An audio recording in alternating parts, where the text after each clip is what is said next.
시작하겠습니다. 십자가에 능력이 있습니다. 사람 죽은 그 험한 십자가에 무슨 능력이 있겠냐라고 세상은 말할 수 있지만 우리는 분명히 압니다. 그 십자가에 누가 죽으셨습니까? 예수님이 죽으셨습니다. 누구를 위해서요? 나를 위해서 죽으셨습니다. 그 주님께서 나의 모든 죄짐을 짊어지시고 정말 죽어주신 거예요. 나의 옛자에 더 이상 매여 살지 아니하도록 예수님께서 내 과거의 모든 허물에서 자유하도록 죽어주셨고요. 지금 이 시간 우리 안에 있는 초라함과 죄악됨과 감당할 수 없는 죄의 속성들이 있음에도 불구하고 이 모습까지 사랑하셔서 예수님께서 십자가에 죽어주셨습니다. 죽기만 하셨습니까? 부활하셔서 어디 계십니까? 지금 내 안에 계십니다. 나의 생명이 되시고 능력이 되시고 나를 새롭게 하시는 생수의 원천이 되셔서 이 시간 우리와 함께 하시는 줄 믿습니다. 자, 오늘도 그 예수님을 복으로 받은 자들, 우리가 얼마나 행복한 자인지에 대한 이야기를 나누려고 하는데요. 우리 성도님들 행복하십니까? 아멘. 경제적으로 어려워도 행복하십니까? 육체적으로 연약해도 행복하십니까?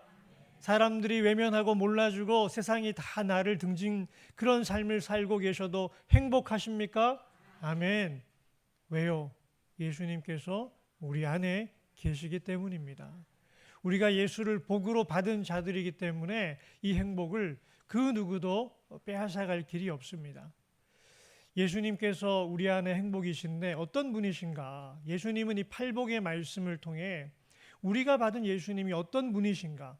그리고 그 예수님의 제자된 우리가 예수님을 닮아가면서 어떤 특징이 나타나는가에 대해서 8가지의 특징들을 팔복이라는 말씀으로 보여주고 계십니다. 오늘은 마음이 청결한 자에 대한 이야기입니다. 예수님이 바로 마음이 청결한 자입니다. 그런데 세상은 팔복을 이야기하라고 한다면 세상의 팔복은 이런 것입니다. 겉모습이 화려한 자는 복이 있나니. 마음이 아니에요. 겉모습이 화려한 자. 돈도 있고 지위도 있고 권세도 있고 누가 보더라도 저 사람 부자구나. 좋은 차에 좋은 집에 좋은 옷을 입고 있는 그 겉모습이 화려한 자가 복이 있다라고 말합니다. 왜냐? 그들이 세상의 부러움과 인정을 받을 것이기 때문이지요. 세상에 이런 모습을 알고 있었던 16세기의 정치 철학자 중에 마키아벨리라고 하는 사람이 있습니다. 마키아벨리가 세상의 이중성을 정당화하는 냉혹한 현실주의의 교과서를 하나 쓰게 되는데 그게 바로 군주론이라고 하는 책입니다. 군주, 즉 왕이 알고 적용해야 될 이론이다라고 해서 군주론이라는 책을 썼는데요. 그 군주론의 핵심은 이겁니다. 권력을 유지하고자 하는 군주는, 즉 군주가 왕좌에 올랐을 때 그 왕좌를 잘 이어가고 싶다면 뭘 배우라고 하냐면요. 선하지 않게 되는 법을 배워야만 한다. 세상은 악한데 그 악한 세상 속에서 선하기만 하면 그 악한 사람들에 의해서 무너질 수밖에 없기 때문에 군주가 자기의 정권을 유지하기 위해서는 선하지 않게 되는 법을 배워야 한다. 이게 군주론의 핵심 골자입니다. 이 마키아벨리가 쓴 군주론이 그런데 고대에도 유명했고요. 지금 현대에도 너무나 유명합니다. 그리고 독재자들은 이것을 자기 인생 교과서처럼 품고 탐독하고 적용했습니다. 역사를 움직인 권력자들은 이 거짓과 이중성을 철저히 무기로 삼아왔습니다. 나폴레옹, 히틀러, 무솔리니 등 이들의 일대기를 보게 되면 이 군주론을 품고 거기서 배웠던 것들을 적용했던 그런 역사적 기록들을 찾아볼 수 있습니다. 지금 이것만 그럴까요, 여러분? 지금 전쟁이 일어나는 것도 한번 보십시오, 여러분. 전쟁이 일어나는 가운데 청결한 자가 복이 있다. 마음이 청결한 자가 복이 있다. 이게 과연 그들의 귀에 들릴까요? 아니요. 사람들에게 청결해 보이기만 하면 될 뿐이에요. 그럴싸해 보이는 명분만 있으면 되는 거고 철저하게 뭘 추구해야 될까요? 힘의 논리로 진리를 추구하는 세상 속에 우리는 여전히 살고 있습니다. 예수님은 이런 세상의 한가운데서 하나님 나라의 헌장, 헌법처럼 하고 계시는 말씀이 있습니다. 함께 읽습니다. 마음이 청결한 자는 복이 있나니 그들이 하나님을 볼 것이며. 악인들은 하나님이 없다라고 하는 특징이 있습니다. 그러기에 내 마음을 보는 하나님이 없는데 마음을 가꿀 필요가 없는 것이지요. 그런데 예수님은 너희의 중심을 보고 계시는 하나님이 계시기에 마음을 청결하게 해라. 그러면 너도 하나님을 볼 것이다 라고 말하고 있습니다.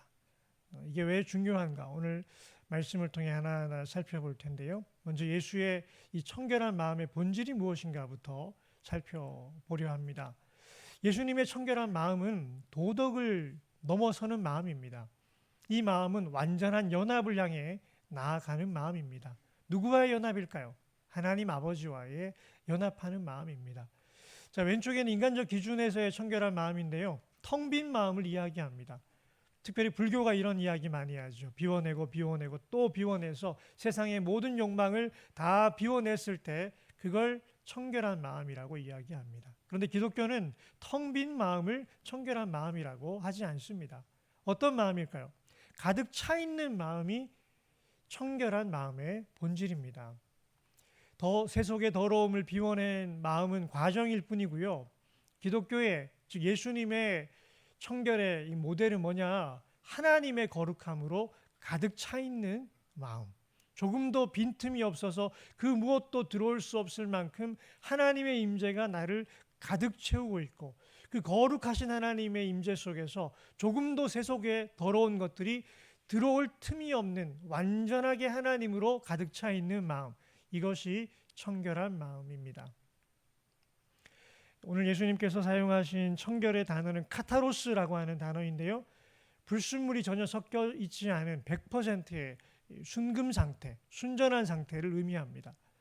그런데 우리가 이 100%의 순금은요, 합성되어지지 않았다는 특징이 있습니다. 근데 성경에서는 이 100%의 순전한 상태를 어떻게 표현하고 있느냐? 오직 한 명의 주인이 완전하게 지배하고 있는 상태를 말할 때 이 카타로스라고 하는 개념을 적용하고 있습니다. 두 주인을 섬기지 않고 오직 한 곳에만 집중되어져 있는 단일한 마음이 청결의 본질입니다. 그러니 세상에서는 청결한 상태를 볼 때 뭘 보느냐? 그 존재 자체를 봅니다. 내가 청결한가 할 때 뭘 볼까요? 세상의 기준으로 내 마음을 이렇게 보는 겁니다. 그런데 기독교에서 말하고 있는 청결은 나를 보는 게 아니고요. 뭘 볼까요? 하나님을 보는 겁니다. 하나님께서 보실 때 나하고의 관계에서 완전한 주인이 되어 있느냐. 즉 기독교는 청결의 개념을 내 존재가 아니고 하나님과의 관계에서 찾고 있습니다. 청결의 정확한 반대말은 더러움이 아니고요. 성경에서 말하고 있는 청결의 반대말은 두 마음입니다. 우리 야고보서 1장 8절에 두 마음을 품어 모든 일에 정함이 없는 자라고 말하고 있습니다. 정했다는 것은 이 남자가 좋을까 저 남자가 좋을까 왔다 갔다 하고 있는 마음인 거예요. 심지어는 결혼식장 들어가면서도 그 남자하고 결혼했으면 어땠을까 이 생각을 하고 있는 게 바로 두 마음입니다. 청결하지 않다는 거죠. 한 발은 하나님께 다른 한 발은 세상의 돈과 성공에 담그고 있다면 그 두 마음이 바로 하나님 보시는 더러운 마음인 것입니다. 거룩한 신부는 어떤 신부일까요? 거룩한 신부를 결정짓는 단 하나의 기준은 신부 그 자체를 보는 게 아니고요. 신부와 신랑의 관계를 보는 것입니다. 결혼식장에 서 있는 신부가 새하얀 웨딩드레스를 깨끗하게 입고 있습니다. 그런데 이 마음속에 다른 남자를 향한 마음을 다 비우지 못한 채 그 남자를 지금 품고 들어와 있어요. 결혼식 당일날 다른 남자에 대한 마음도 들어있는 겁니다. 80%는 지금 남자가 좋은데 20%는 얘 내인을 버리지를 못한 거예요. 여러분 이거 어떻게 생각하십니까? 이런 여인과 우리 아들 장가 보내실 수 있겠습니까? 안 되는 거죠. 결혼 다시 생각하라고 할 겁니다. 이 끔찍한 간음인 것입니다. 반면에 거룩한 신부는요, 드레스에 좀 먼지가 묻어 있을 수 있습니다. 그런데 그걸 신경 쓸 겨를도 없을 만큼 마음에 누구만 지금 차 있을까요?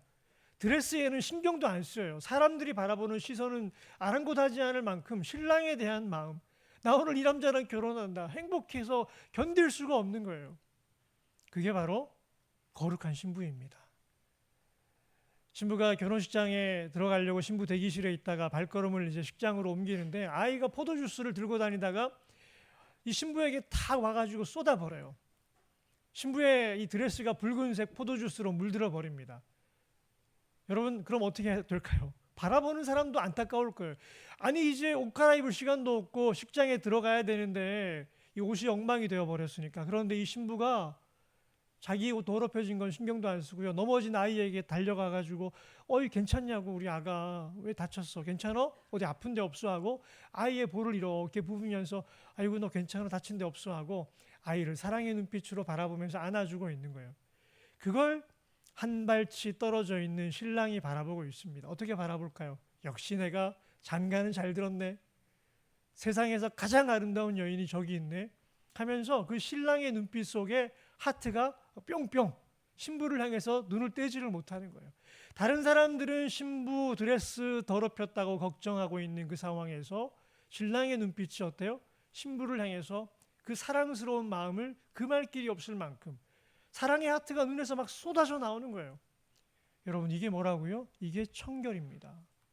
하나님께서 우리를 이런 존재로 부르신 거예요. 참된 청결은 부끄러움 없이 마주하는 시선입니다. 우리 밑에 따옴표 한번 같이 읽어볼까요? 하나님과의 관계에서 조금의 부끄러움 없이. 우리 성도님들, 이렇게 하나님의 눈빛을 마주대하실 수 있겠습니까? 오늘 이 예배 가운데 하나님의 눈빛을 조금의 부끄러움도 없이 쳐다볼 수 있을까요? 이게 안 되지요. 이게 안 될 때 어떻게 되냐면요, 괴롭습니다. 그렇게 사랑하고 마주대했던 눈빛인데 이게 안 될 때 괴로워지는 거예요. 그래서 윤동주는 그렇게 고백했을까요? 하늘을 우러러 한 점 부끄러움이 없기를 입새에 이는 바람에도 나는 괴로워했다. 이 괴로움을 느낀다는 건 윤동주라는 시인이 한때는요, 하늘을 우러러 볼 때 한 점 부끄러움 없이 하늘을 바라보고 하나님을 향해 사랑을 고백했던 적이 있다라는 것입니다. 그런데 이제는 내 마음의 찌꺼기 부끄러움에 하나님 한 점 부끄러움 없이 바라보지 못하는 지금의 오늘의 나는 너무 괴롭구나라고 그렇게 고백을 하고 있는 것입니다. 예수님 어떤 분이십니까? 하나님과의 관계에서 조금도 부끄러움이 없으세요. 그래서 하나님 품에 안길 때 완전한 연합이 가능합니다. 성경에서 말하는 청결의 목적은 나 자신의 깨끗함 그 자체가 목적이 아니고요, 하나님과의 관계에서 거리낌이 없는 관계, 완전한 연합으로 하나 되는 관계로 우리를 부르고 계시는 것입니다. 예수님은 하나님 아버지 앞에서 조금의 숨김이나 거리낌도 없는 완전한 연합을 이루고 계십니다. 이것이 삼위일체입니다. 예수님께서 이러한 존재로 제자들을 부르셨습니다. 제자들이 하나님과의 관계에서 하나님을 바라볼 수 없는 존재들이었는데 그들을 제자로 삼으셨다는 건요, 예수님이 하나님을 부끄러움 없이 바라보는 것처럼 제자들도 그렇게 하나님을 바라보게 하시려는 의도입니다.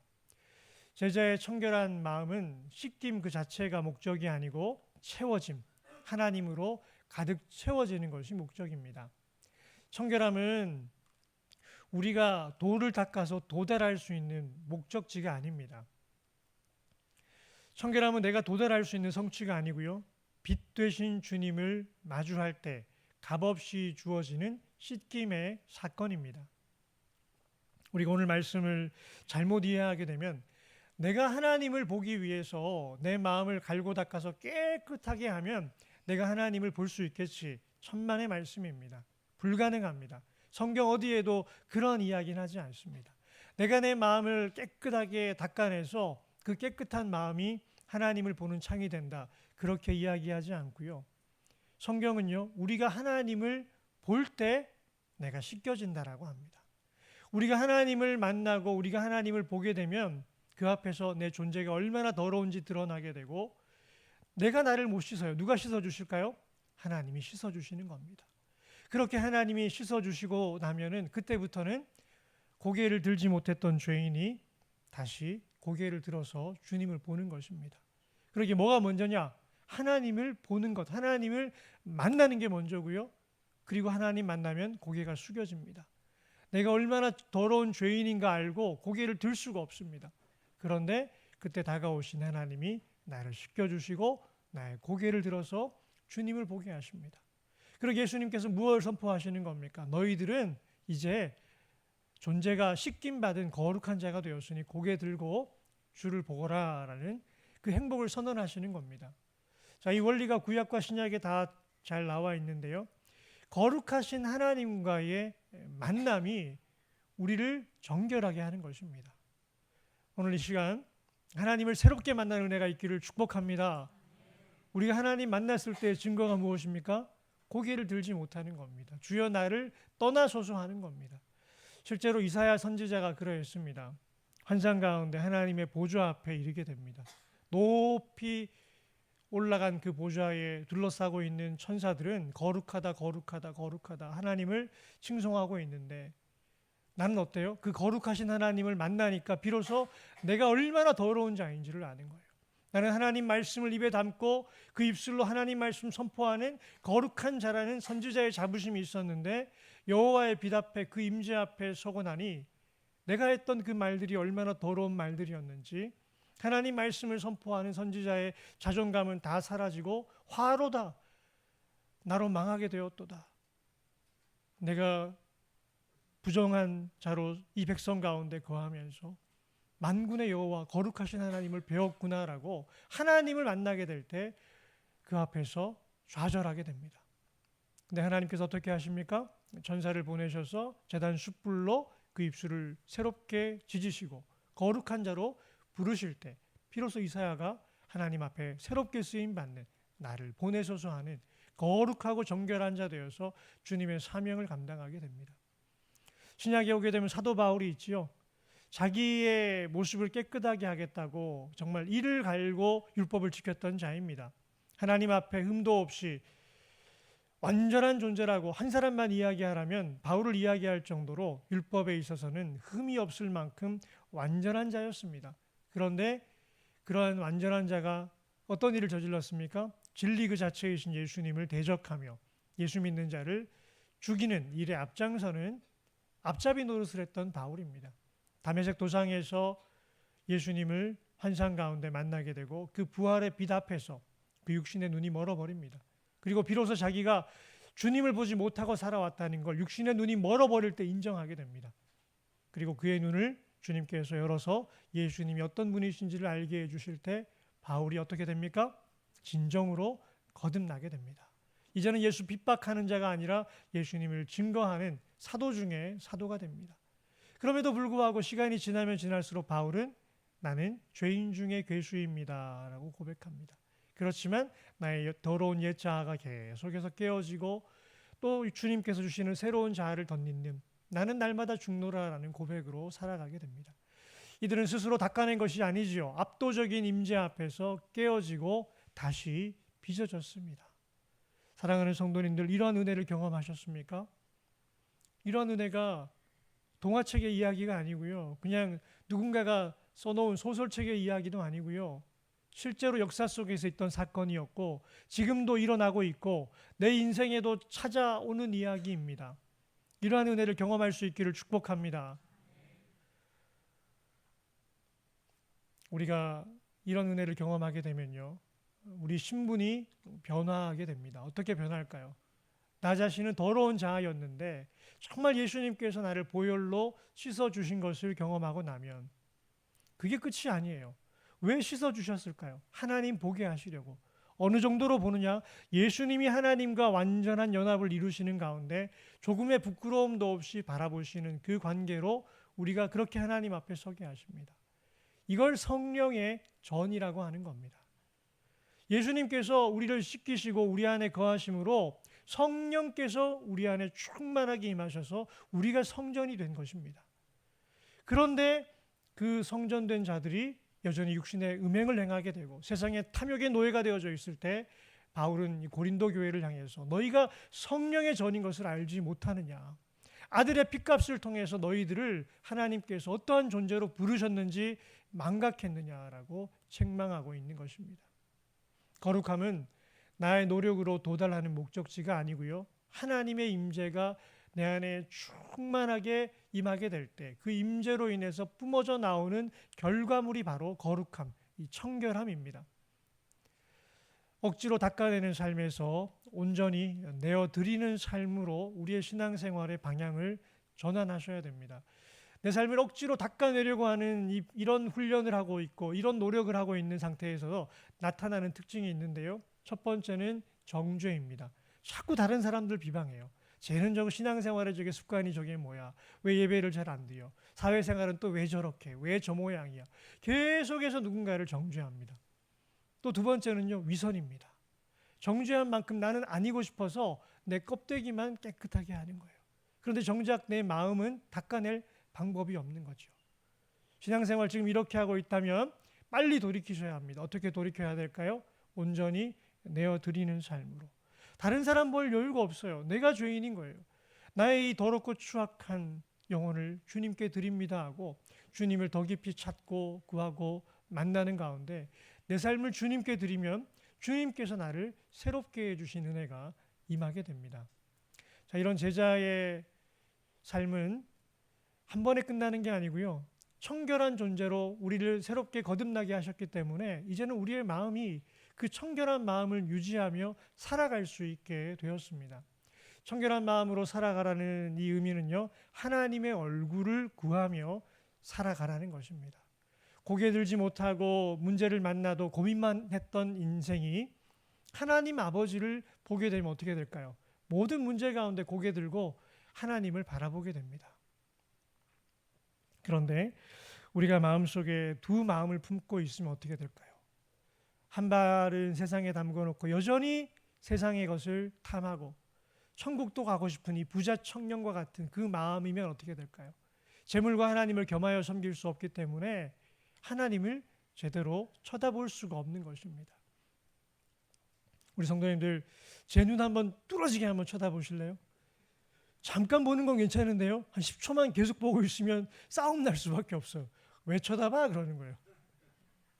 왜 그럴까요? 들키고 싶지 않은 거예요. 우리가 사람의 눈을 피하고 계속해서 누군가가 나를 쳐다보게 되면 우리가 왜 싸움 나냐면 내 존재를 나도 보기가 싫기 때문입니다. 거울을 보고 내 눈 한번 보세요. 그것도 우리는 사실 회피하고 싶을 때가 많아요. 그런데 직장에 들어가는 신부가 마음속에 다른 남자를 가득 품고 있으면요, 그 결혼식이 행복하지가 않아요. 순결하지가 않은 거예요.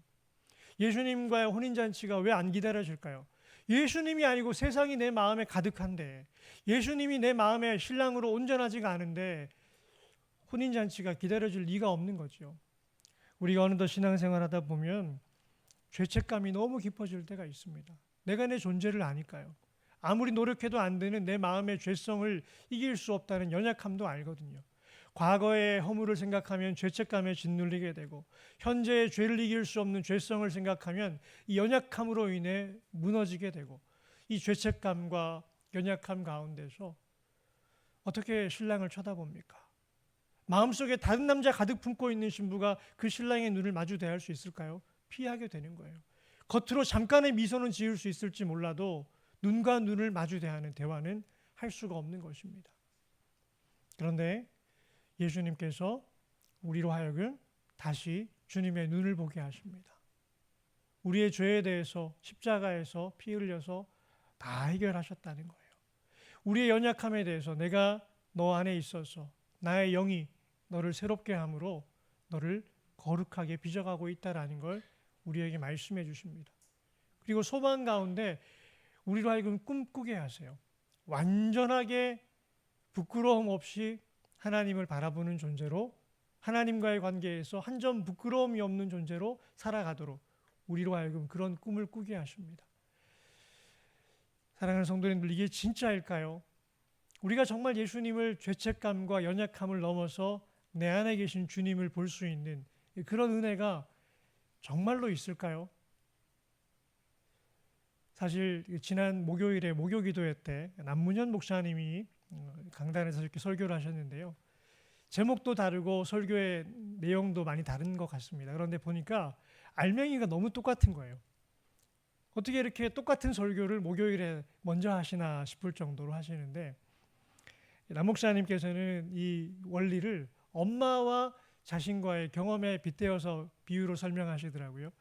남문현 목사님이 어릴 때 어머니 지갑에 이렇게 손을 댄 적이 있답니다. 어머니가 아시면서도 그걸 언제까지 가나 하고 이렇게 지켜보셨대요. 근데 그때 우리 남문현 목사님에게 나타난 특징이 있는데 뭘까요? 엄마의 눈을 쳐다보지를 못하더라는 거예요.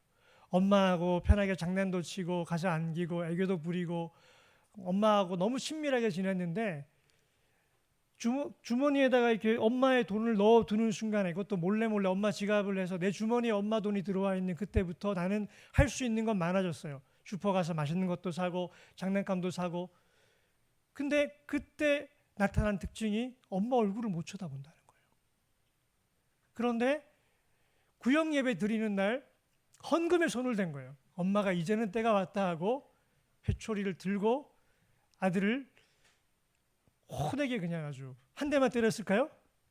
남문재 목사님 표현에 엄마가 자기를 안다고 해서 한 대가 아니고 엄청 많이 때리신 것 같더라고요. 근데 죽도록 맞고 나타난 특징이 있는데 그때부터 목사님께서 뭘 봤을까요? 엄마 눈을 쳐다보더라는 거예요. 왜냐? 나 맞을 매 다 맞았으니까. 과거의 허물에서 죄책감에서 자유했으니까. 그리고 엄마가 여전히 앞으로 나를 이렇게 훈계해서 이끌어 줄 거니까. 그런 엄마라는 걸 알고 나서 엄마한테 가서 다시 장난도 치고 맛있는 것도 해달라 그러고 엄마 눈을 바라보면서 대화했다라는 거예요. 이 설교를 오늘 저는 좀 어렵게 하고 있는데요. 우리 남문재 목사님께서는 이 귀한 진리를 아주 구수하게 잘 풀어내고 계시더라고요. 궁금하신 분들은 유튜브 들어가셔서 지난 목요기도의 설교를 보시는 것을 추천드립니다. 여러분, 이 원리가 정말입니다. 이게 그냥 그러니까 한 목회자의 개인의 묵상도 아니고요. 이게 정말 진리인 거예요.